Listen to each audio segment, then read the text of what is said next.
What is up, all of my beautiful freaking people? Welcome to the season finale of season 3. Holy fucking shit, you guys. I can't believe I even just said that. We are flying solo today as I send you off before our post-season break, and we are doing an episode that has been highly requested from my FMLers, and that's all things toxic. So sit back, grab a fucking cocktail or the bottle, because this is toxic fucking people. Welcome to FML Talk. Oh my God. Wait, how old was the other girl? 19. Can you believe that shit? Hey, this is Gabrielle Stone. Good book. Have you gotten to chapter 6 yet? He did what? 48 hours? What a dick. Yeah, but have you seen all the photos on her Instagram? And this is FML Talk. Oh, no, she didn't. Y'all, I cannot even process the fact that we are closing out season 3 right now. Like, this is episode 75 of FML Talk. What the actual fuck? If you would have told me that this is where we were going to be when I started this show, I would not have believed you. And for this season finale, I wanted to get one more solo episode into this season, so you will not be finding it on YouTube because I am in my comfy ass clothes on my office couch. And after we released the last solo episode, Red Flags and Fuckboys, where I was kind of doing more of the mini bonus episode vibes that you guys hear if you're part of the Patreon subscription, everybody DM'd me and was like, yes, more of this. So you asked for it. Here the fuck I am in all my glory. So we are going to dive into an episode today that people have been requesting for quite some time now. And that is toxic fucking people and how to cut them out of your life. So we're going to go through all the things, how to identify toxic people, the different types of toxic people, as far as like if it's in a relationship, if it's in a friendship, it's in a family member, what the fuck do you do? I'm going to give you all of my knowledge, and not that I know everything, because I sure fucking don't, but from all of my experiences trying to weed out some of the toxicity in my life, because it is something that we all fucking deal with. So to kick this episode off, I am going to read an excerpt from the Fuck Off, I'm Healing journal, which is the self-love journal that came out a couple months ago. You guys have been consistently selling me out in them. I cannot keep them in stock. But if you haven't grabbed one, they come signed on the website, or you can also grab them on Amazon. The DMs that I've been getting from people that are working through shit in their life and have stuff coming up for them while they're working in these journals has been so incredibly awesome. Like, the stories that I've been hearing are just really freaking cool. I'm so proud of you guys for taking a deep dive into owning up and taking responsibility for your shit and really being like, okay, I'm ready to work through and let some of that shit go that's not serving me. So if you haven't grabbed one, you can get them on eatprayfml.com or on Amazon. So this is from the section of toxicity. So many times I've been asked, how do I know if I'm in a toxic relationship? First of all, if you have to ask the question, there's a good chance you are. And if you ever find yourself Googling the terms narcissist or gaslighting, it's probably time to reevaluate things. But I know all too well that when you're in such a dynamic, oftentimes with a pair of annoying ass love goggles on, it's nearly impossible to see what all your loved ones are screaming at you about. This doesn't just go for romantic relationships either. Any relationship can be toxic, with family members, friends, coworkers. The trick? To recognize it. That I can help you with. The answer? To choose you and walk away. That, my friend, is all you. Okay, who's triggered? Anybody? Raise of hands, show of hands. Who's triggered? I know. I'm with you. Here we go. So the first thing you need to do is be able to recognize the signs of a toxic relationship? What elements are existing in a relationship that you're dealing with, and are they fucking toxic? So let me give you some. Pencils out. Are we ready? Here we go. We're taking notes, everyone. Control. Ding, ding, ding. If they're trying to control you, and this isn't just in romantic relationships, this can be in any type of relationship dynamic, friendships, work environments, like anything, family, obviously. Control. If they're trying to control you and be overbearing with that control. Speaking of overbearing opinions. The really opinionated people that are like, I just think your hair looks better. Oh, I think you look slimmer if you wear this, or, maybe you should think about doing something, a different career. All of that, that's fucking toxic. If you have good friends, there's a way to voice your opinion without A, putting someone down, B, making someone feel like shit, and C, overstepping a fucking boundary. So overbearing, unwarranted opinions. Another sign, another red flag blowing in the wind. Bad communication. Guys, I've said it so many times. Communication is so fucking important, not only in, a partnership, romantic relationship, but in any relationship that you are in. If you can't communicate with the person and sit down and have an open and honest conversation with them and not have it turn into some blow up fucking explosion, that's a bad sign. I've had lots of friendships where I have been like, okay, I need to sit down and talk to this person. And we all know I've been in and out of therapy since I was 6 years old, guys. Like, if I'm going into a situation and I'm like, I need to, sit down and really like convey my thoughts clearly and not trigger them and speak very softly and make sure, I can talk with the best of them. So if there's someone that can't sit down and have a conversation and hear my feelings and not turn it into either a fight or make it about them or cause a big fucking ruckus, that's a fucking problem. God, I'm really dropping a lot of F-bombs in here. I'm tired, guys. And it's, you said you wanted episodes like the minis, so I am unfiltered and moving on. Resentment. And this is, resentment. That one hits a nerve because I've had that in a couple of relationships. Resentment and being unsupportive or jealousy. So this can show up in different ways. If it's a romantic relationship, is it that they're resenting you for making more money? Is it that they're resenting you for going after your dreams? Is it that they're resenting you doing better than them at something? Like, where is the resentment coming from? In a friendship, is it jealousy? A friend that's not able to support you because he or she is bitter and jealous about things that are going on or ways that you're succeeding or things that are happening in your life. By the way, I'm not only talking about personal experience. I sound like I have people in mind for all of this, and I'm not. Well, for some, but not for all. And it's really when someone can't support another person in any capacity of the friendship, whether you're best friends or acquaintances or, you follow them on fucking Instagram. There is enough success and space in this world for everyone to succeed. So there never needs to ooh, Gabrielle, there needs to never be, I don't want to support this person because of XYZ. Nobody has time for that.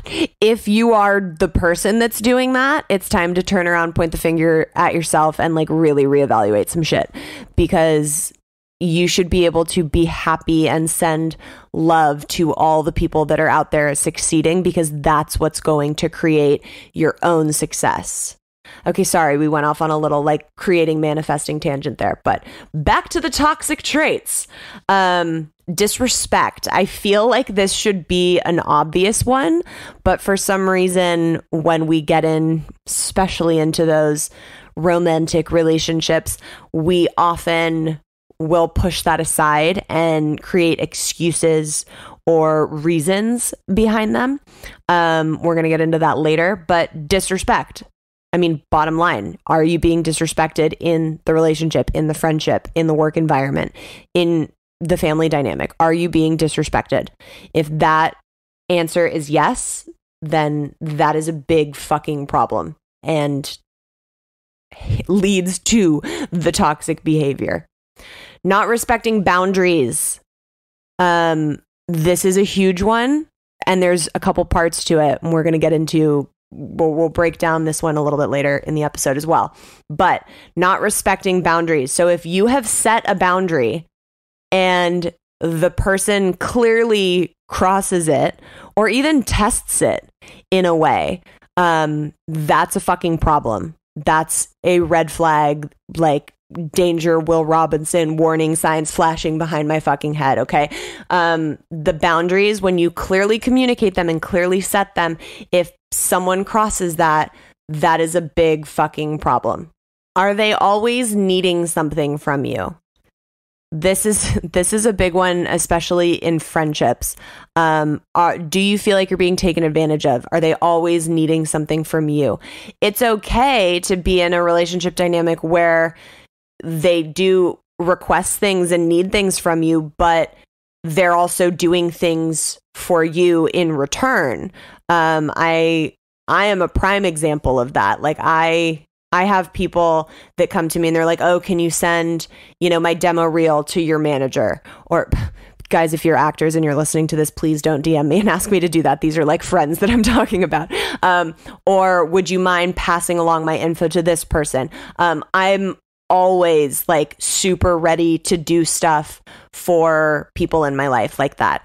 But not to a point where I feel taken advantage of. That you have to be really clear on where that line is. So if you're doing these things for people, you should then in return feel comfortable being like, hey, I would love if you could help me out with this issue I'm having. And if they give pushback on that, it's like, well, okay, but I've been doing stuff for you. So are you not willing to reciprocate that? So if they're always needing something from you and there's not an equal receiving and giving of energy exchange, that's a problem. Not taking accountability. Yeah. That's a big one. And I think that's like one of maybe my biggest, I don't know if pet peeve is the right word, but not taking accountability for shit it just fucking irks me. It irks my soul, you guys. And I've had it with friends. I've had it with like men in relationships. And I think it's such an important thing that we as humans need to do and be very self-aware of. So check in with yourself, just on a general side note, and make sure that when you're getting into situations that you're not being the asshole that's like gaslighting someone or being like, okay, well, I'm sorry you feel that way. Take accountability for your shit. And if someone's feelings are hurt and they're conveying that to you, whether you feel like you did anything wrong or not, something happened to make them feel hurt. So take accountability for that. Really, be a good person, I feel like is just the bottom line.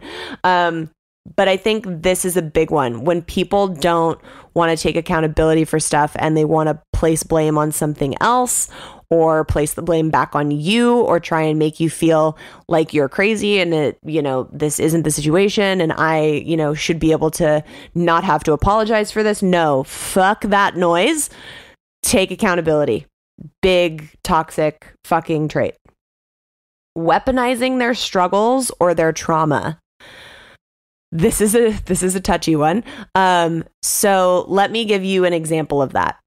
We'll start with weaponizing their struggles. let's, for the sake of the story, use Sarah and John. Oh, Sarah and John. So Sarah comes in and she's like, yo, John, it really hurt my feelings yesterday when we were in that fight and you yelled and then threw a plate across the kitchen and it smashed everywhere. It really scared me and made me feel unsafe. And John looks at her and goes, you know, Sarah, like, I get it, but I've been so stressed at work and you don't understand how much pressure I've been under. And, you know, I have to bring home certain amounts of money to provide for this family. And it just like, there's so much stress that you add on top of me. So, I mean, I guess I'm sorry. Okay. I'm sorry. Okay. So that would be weaponizing their struggles, because what do we know? Throwing a plate across the room is not excused because you're stressed out at work. So now let's take a look at what weaponizing your trauma would look like. So John comes in. We're not going to make, you know, John the only bad guy in this. Sarah will do some fucked up shit too, just to keep it fair, you know. So John comes in and he's like, hey, Sarah. Sometimes I like stop while I'm recording these and wonder like, what are people thinking about while they're listening to this? Like, I hope you guys laugh. Okay, back to John and Sarah. So John comes in and he's like, hey, Sarah, the other day when you said to me, if you can't get your shit together, then maybe we should just get a divorce. It really upset me because I don't think you should ever threaten with divorce. And Sarah looks at him and is like, well, you know, I was cheated on and my ex-husband previous to you was a big piece of shit. So now I just always have one foot out the door. And that's the way that I deal with things. So Sarah and John are fucking toxic. Sarah and John should break up.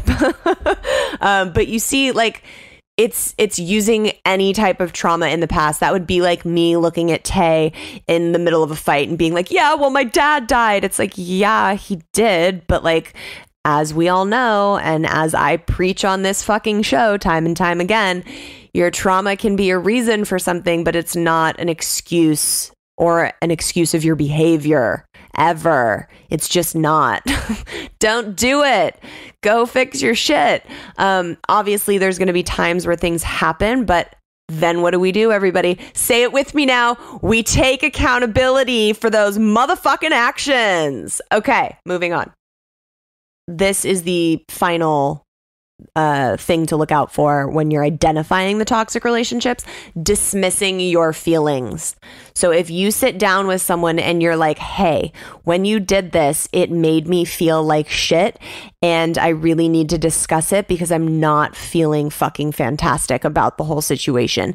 And they're like, okay. I mean, really, if you need to talk about it, any way that someone dismisses your feelings and doesn't allow you to communicate them and make you feel heard and supported, that's fucking toxic.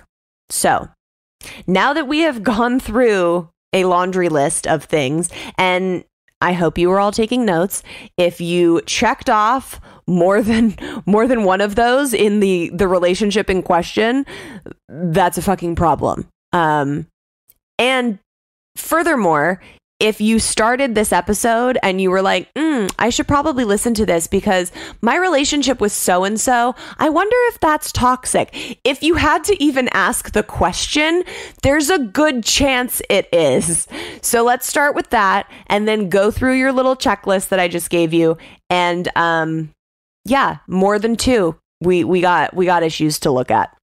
Okay, Gabrielle, thank you so much for giving me the things to look out for and identify, but what do I do if I'm stuck in a toxic relationship and can't really see what is going on or what I should do? What if I have my love goggles on? Or what if I just really don't want to come to terms with the fact that this is a potentially toxic relationship that I need to extract from my life? I am so glad you asked, FMLers. Let me tell you. the trusty old list of facts. Okay. Before you roll your eyes, this shit works. Don't fucking come for me. Just sit down and do it. Write down a list of facts, like unarguable facts that you could put in front of a fucking jury, or at least like a therapist and other couple people, and everybody would be like, yes, that's a fact, not an opinion, not oh, I feel this way, like unarguable fucking facts. So you're going to write down that list, and then you're going to take a look at that list, and you're going to be like, oh shit, there are many things on this list that are facts of this relationship, friendship, family dynamic, whatever. There are many things on this list that do not support me as a human, that is not for my highest good, that doesn't really associate with love. And why the fuck am I allowing this? So let me give you some examples of what my past lists would have looked like. First, we have Daniel. That gem of a man. So examples. My ex-husband, before he was, sleeping with a 19-year-old and like talking to a bunch of women and like had subscriptions to like weird Snapchat porn accounts, like before the 6-month downhill decline of my marriage. What were the facts? If I would have sat down and written out the facts, he didn't support my career or my dreams. He tried to control me financially by making me give up my career and to allow him to financially take care of me. He had strong opinions. Ooh, opinions. There's that word from the list 1 of flying red flags. He had strong opinions of the ways that I should dress, i.e., don't wear a sports bra to the gym. You look like a fucking whore. You should make your hair blonder. You should work out with this trainer because she builds butts really well. Like, I mean, the fucking list goes on, but you get the point. Always resented me. Ding, ding, ding. There's that keyword again. Always resented me when I was away working and was wildly jealous. Keyword. Ding, ding, ding. When I was around other men. So if I would have had this knowledge and had these little keywords that I had you guys write down earlier about how to identify what a toxic fucking relationship is, and then I would have taken my own goddamn advice and sat down and wrote out a list about the facts of my relationship, I would have been like, oh, gee golly whiz, Gabrielle, looks like you're in a toxic fucking relationship. Maybe we shouldn't marry this man. I don't know. I digress. Write down the facts, guys. Write down the facts. Now let's take a look at another relationship that you all have come to know oh so well from reading both of these books. And this, we're going to do mine and Javier's relationship after Europe. So it wasn't a relationship anymore. It was technically a friendship that also, spoiler alert, if you haven't read book 2, might have involved some sexual encounters. Let's take a look at that list that would have been written if I would have written it down. Fact, he had really strong opinions about my appearance. So telling me that he didn't like me in bold colored lipstick. Always making comments and jabs about my weight, whether it be good or bad, wanting me to be with him sexually, but not wanting a commitment. Those are just three facts. And if you look at those, you're like, oh, that doesn't seem that healthy. I mean, shit, let's take it back to right before I left on my Eat, Pray, FML trip, and all of this had just gone down, and he was like, yo, I can't go, like, I'm going by myself, whatever. All of my friends and family were like, this is so fucked up. Like, this is so not okay. And to every person, I was just defending him. Like, no, you don't understand. It's different. Like, you're not in it, blah, blah, blah. Fucking, oh my God. I'm like rolling my eyes as I talk about it now. Hindsight's 2020. And you know what? I held on to that entire trip. and was like, no, you guys don't understand what he's dealing with, and da-da-da-da-da. Do you know... I swear to God, every time I get on and do one of these, I'm like, I shouldn't be saying this. And then I say it, and here we are. Sorry in advance if you're listening to this. I found out months after I came home from Europe that before he and I had decided that I was going to go to San Vito to meet up with him, he was like, I don't want Gabrielle to come. And I don't know how to tell her I don't want her to come. Like, I just want to have this trip on my own. And it's like, so it makes you look back and be like, oh, like all of the people that were around me that were seeing clearly, that was like, this is so fucked up, this isn't okay. Like, that was accurate. Like, there was no defense needed.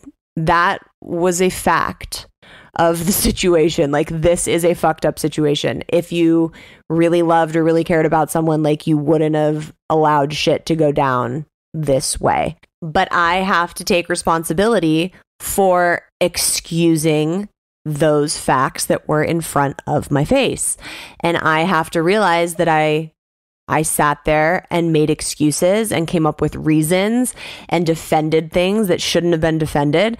And I mean, like, joke's on me. It turns out it was all fucking accurate. So I want to talk about the fact that once you have your list of facts written out, it's now your fucking responsibility to not dismiss them or make excuses for them. And I'm going to give you guys some examples of what those usually sound like. And if you resonate with any of these and you're like, oh shit, that kind of rings true, pay attention to this, because that means you are excusing facts. Number 1, but they went through hell in their childhood. Didn't we all in some way go through hell in some point of our fucking lives? This goes back to not weaponizing your trauma or using that as an excuse. It can be a reason, it's not an excuse.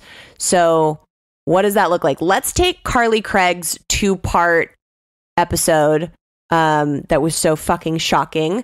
Let's take that as an example. So her ex used an excuse of, oh, I went through a lot of really fucked up shit in my childhood, and this is why I ended up getting this fucking side chick pregnant twice, lying to your face and totally gaslighting you into thinking you were mentally insane. Really wraps it up clearly when I say it. Is that a reason? Sure. You went through a lot of fucked up shit in your childhood. You didn't deal with it in proper ways or go to therapy or get help or, uncover it, whatever. And so that is a reason that you chose to act out. Sure, it's a reason. It's not an excuse. So if you're the partner in that relationship, if you're Carly, that's not an excuse for any of that fucking behavior. So number 1 is, but they went through hell in their childhood. No, sorry, that doesn't excuse any of the facts that you've written down. Number 2, they don't mean it like that. Ooh, that one hits close to home for me. So many times when Jackie and I would be hanging out with Javier and he would make those mean little jabs at me, and, comments. And I would be like, well, he doesn't mean it like that. Like, he's just joking. That's how we play with each other. It's meant with like good intentions. Looking back on that, a lot of that is not fucking accurate. And that was me making an excuse for that behavior. Even with what now has become the infamous lipstick comment, he made the excuse for his behavior when I was like, yo, this is fucked up. You can't say that to me. And his response was, well, that's not what I meant. I just meant that you look better without makeup. Well, then you should have fucking said that. That's not what they meant is not a valid excuse. yeah, but their relationship with their father, ... No. Wrong. Not an excuse. Is it a reason? Maybe. Can it shed light onto some things? Sure. But that's not an excuse for you to be mistreated. If there is a fact in your relationship, if in your list that you're listing out from your relationship, and your excuse for that is, well, it's because of the relationship with their father. No. That means they need to go do some work around that shit, not fucking take it out on you. Why, guys? Because we as humans have a responsibility to heal our traumas so that it doesn't become someone else's traumas. Let's repeat it. We as humans have a responsibility to heal our shit so it doesn't become someone else's shit. Okay, can you guys tell that I'm getting tired? I'm waiting. Also, let's make it a point while we're on this section of the episode. If you're in a relationship and you have written out facts of it and you're like, fuck, this is some screwed up shit. This is exactly what Gabrielle was talking about. But like, maybe I could fix them. I'm just giving a pause because so many people are like, oh shit, that's me. Yeah, I'm talking to you, bitch. I'm talking to you. And I can say that because I used to be one of them. One of the people that was like, oh, I could fix them. You can't. You cannot. You can't fix them. Why? Because they have to want to fix themselves.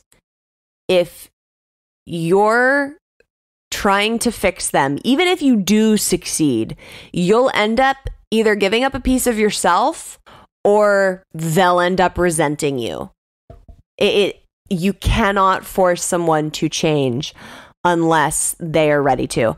Okay, we are going to take a quick break because I have some exciting news.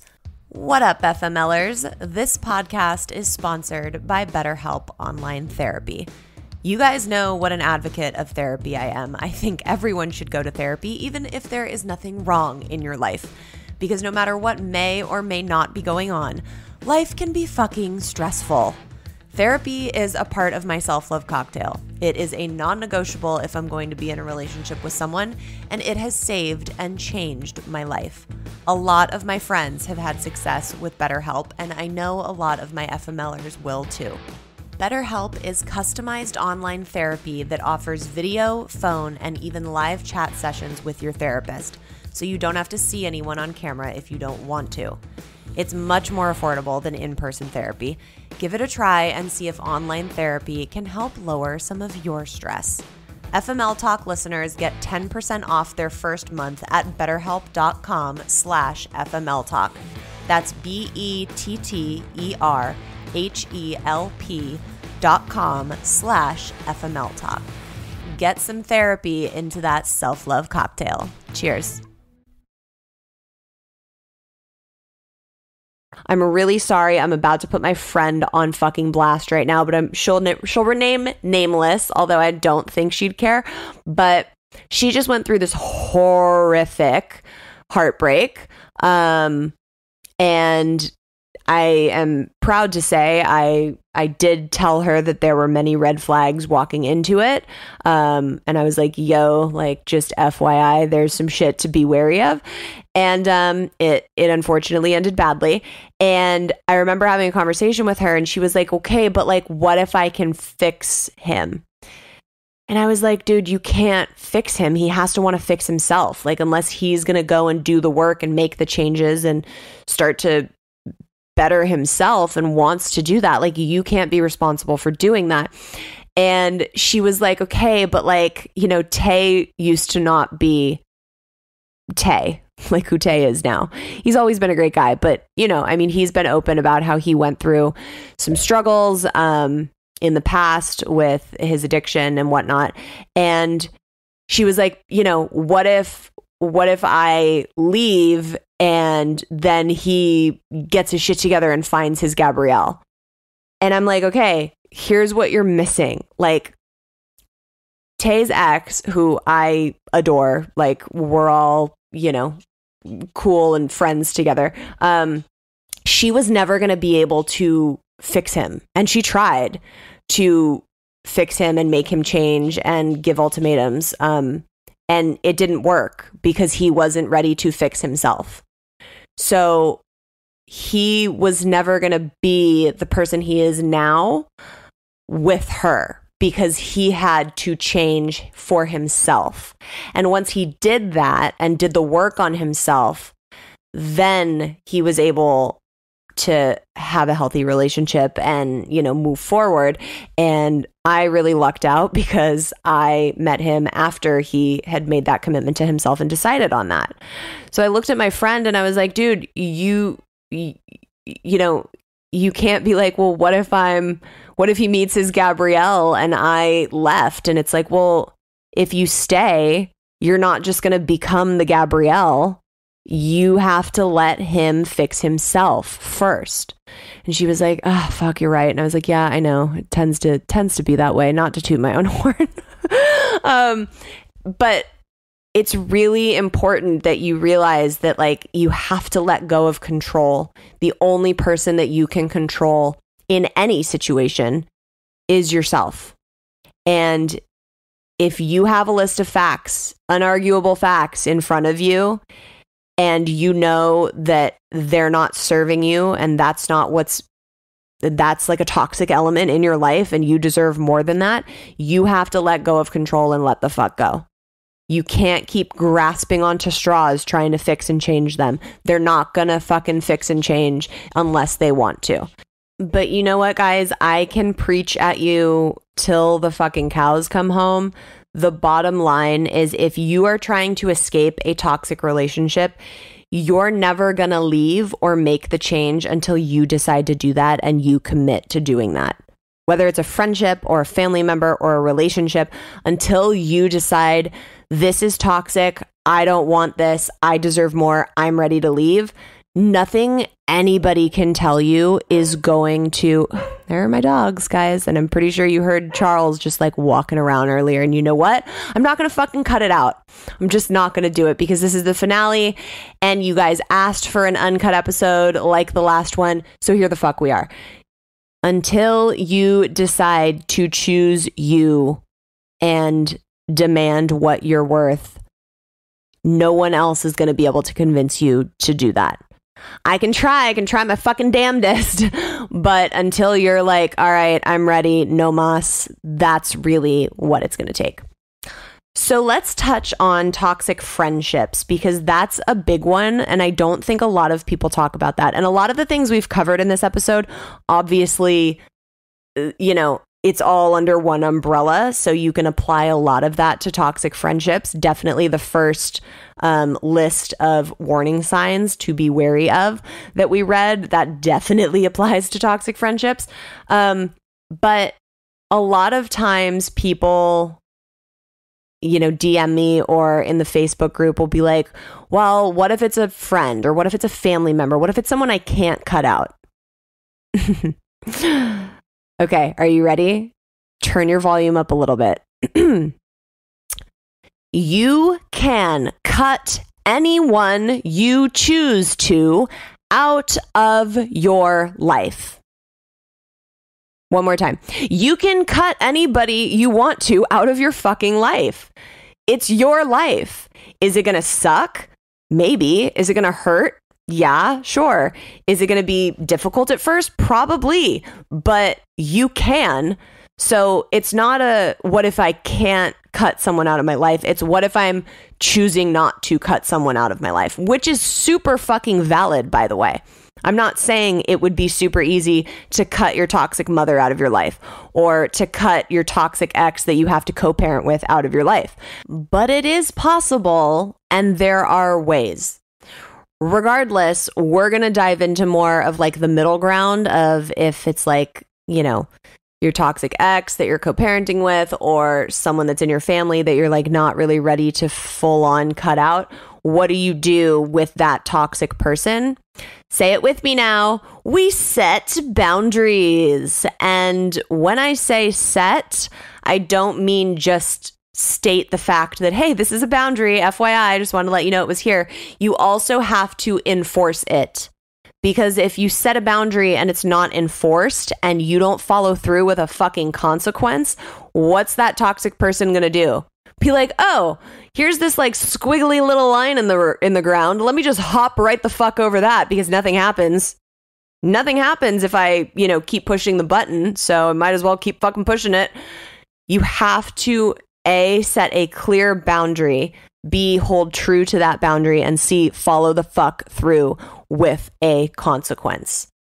If you are in a relationship and you're like, hey, lying is a really hard line for me. Like, that's a fucking boundary. And your partner lies to you and you're like, okay, well, I'm going to let it slide this time. But next time, if you lie to me, I'm leaving. And then they lie again. And you're like, okay, well, I'm going to excuse it because of this and this and this, or your childhood trauma.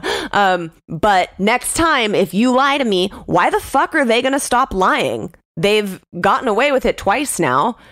Why would they need to do anything different? You have to enforce the boundaries that you're setting. I've talked about this before with friends that I've had in the past. I'm really ruthless with cutting people out of my life. And I don't mean that in, a negative way, however people would take that negatively. But like, you have to protect your peace. Lying is a huge fucking boundary for me. And recently I had a very, very good friend of mine lie. Did I see the reasoning behind it? Yes. Did I understand where the lie was coming from? Yes. Was it still a lie? And did that person know that lying is a massive fucking boundary for me? Yes. So when we sat down to discuss it, I was like, look, this is a boundary. You've crossed it. I have cut people out of my life for a lot less. And I love you. So I want to try and figure out a way to fix this. But if this happens again, I am gone. And I had to be very, very clear with that. And that was only because it was such a good friend of mine that I wasn't ready to like fully sever that. But I have been friends with people in the past growing up for years. We've been like inseparable, and they've crossed boundaries with me, and they're not in my life anymore. I don't wish them any ill will. If they like randomly reach out to me on social media, I'll say hi. But they're not a part of my life anymore, because you have to protect your peace. You have to, if you're setting a boundary, it's for a reason, and you need to A, enforce it, and B, follow through if someone crosses that. Especially with family members, which I know gets very tricky. But if you go back and listen to the episode that Maria Breeze came on and did, where she talked about the fact that her father's a narcissist, the only way she's able to have him in her life is to set very, very clear boundaries, communicate them very well, so everybody knows like, this is a rule for you to be in my life, and then enforce that, so if it's crossed, like, there's consequences for that, and vice versa. Like if you're not respecting boundaries, I would hope that people would uphold you to that as well. It's a respect factor. It goes back. Let's bring it around, everybody. It goes back to our initial red flag, warning signs of respect. Respect the person that you're dealing with in the relationship. And I know a lot of people, especially as we get older and our friend circles kind of get smaller, some people I think feel scared around that or feel fear around that. And I'm here to assure you that I have a lot of acquaintances and people that I consider,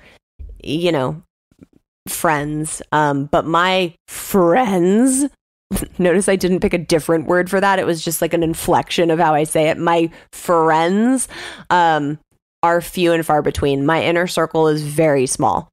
because you have to be able to protect your peace. And quite honestly, fostering relationships, like really fostering relationships, with juggling your schedule and your work and everybody's like, busy and shit, that it takes a lot of effort. So it's okay to not have a huge circle. And it's better to have a smaller circle and have all of those people really fucking have your back than to be scared to cut out a toxic person from your circle and be like, oh, well, I want to keep them in because I only have 5 friends. Fuck that. Ride with 4 friends. 4 friends is way better. It's a more even number anyways. Don't be scared to make your circle shrink because you're protecting yourself.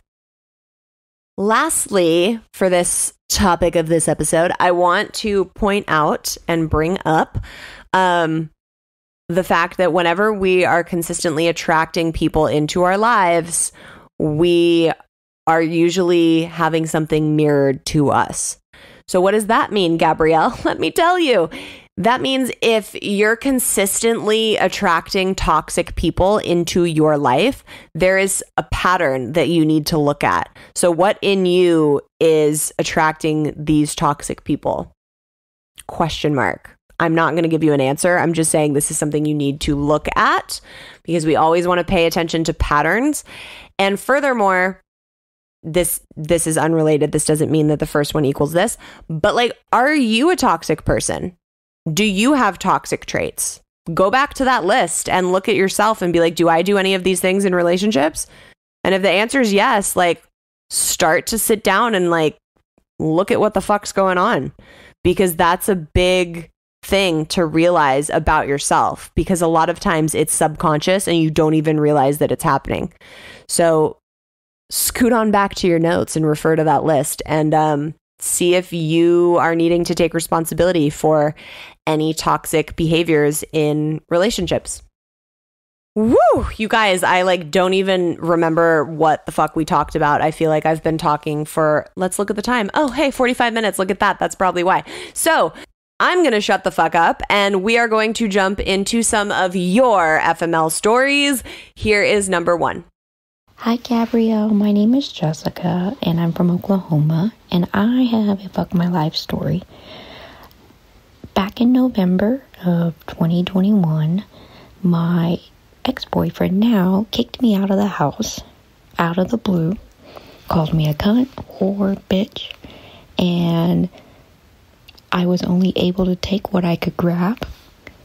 So I barely grabbed any clothes. I had to grab my animals. He would not let me take my daughter. I had no phone to call my parents, so I had to go to their house at 2 o'clock in the morning, crying, without my daughter. And now we're in a custody battle.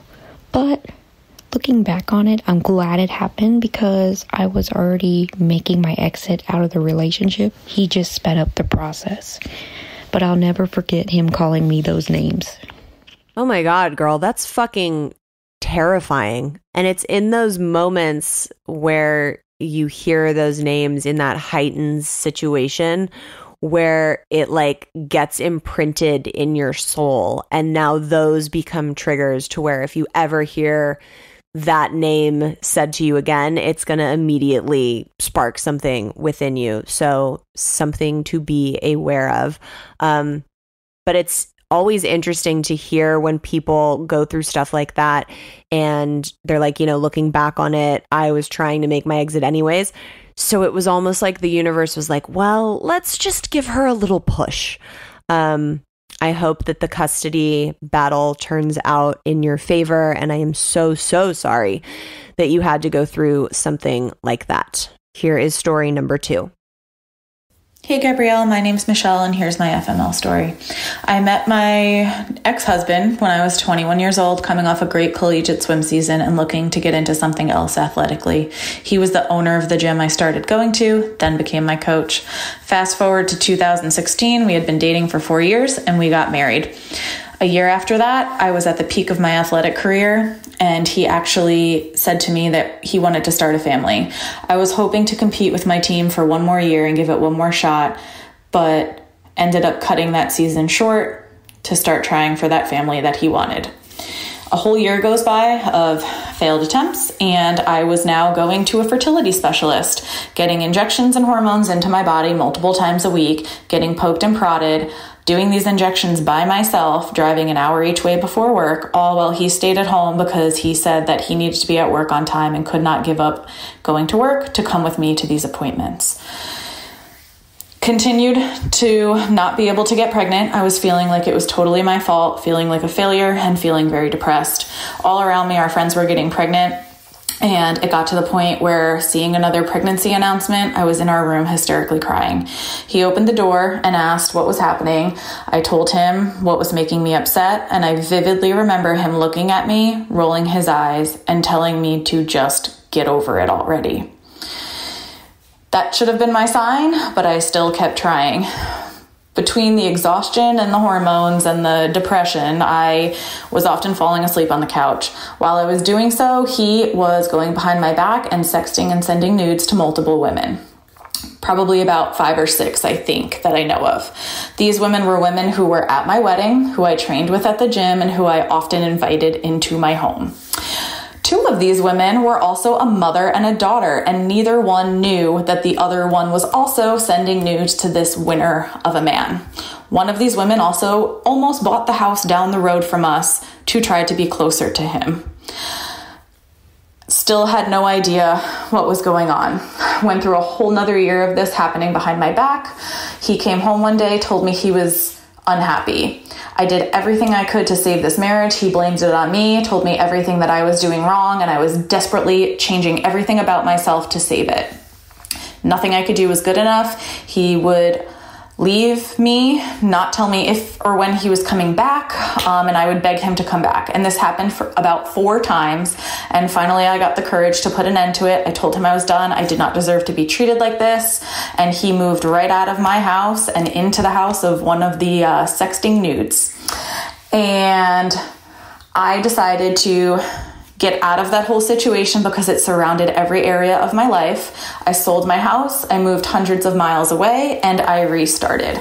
I now am in a brand new career, which I absolutely love, and I'm living in a place that I love, and my confidence has grown tenfold, and I am back into my athletics and competing and doing everything that I love.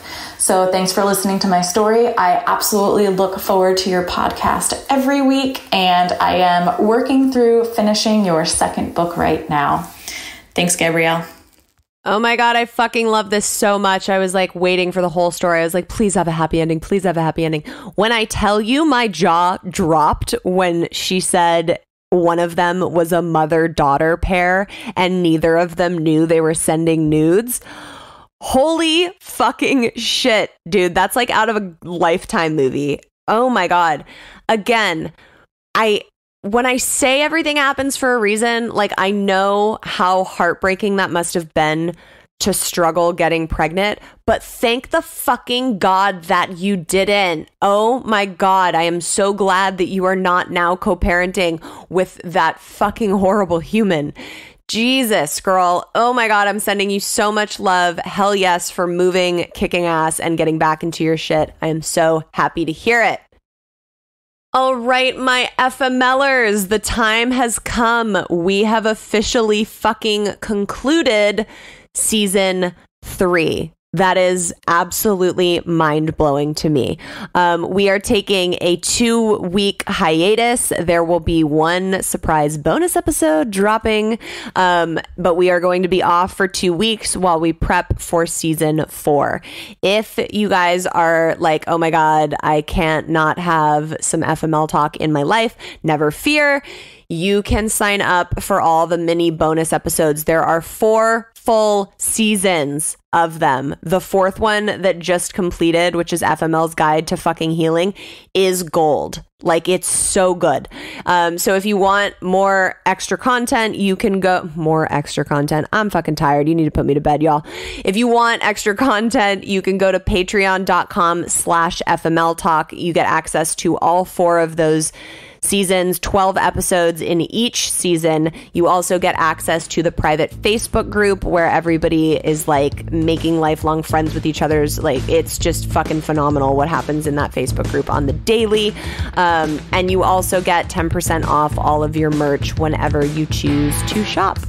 As always, make sure you guys are subscribed so you never miss an episode. If you have been loving FML Talk Podcast, please leave us a star rating and review on whatever platform you are listening on. It helps us so much. I cannot wait for you guys to see what is coming in season 4. Make sure you are following us on Instagram at FML Talk Podcast for all our giveaways and behind the scenes. I love you so fucking much, and I will see you guys in a few weeks. As always, have a self-love cocktail on me. Cheers.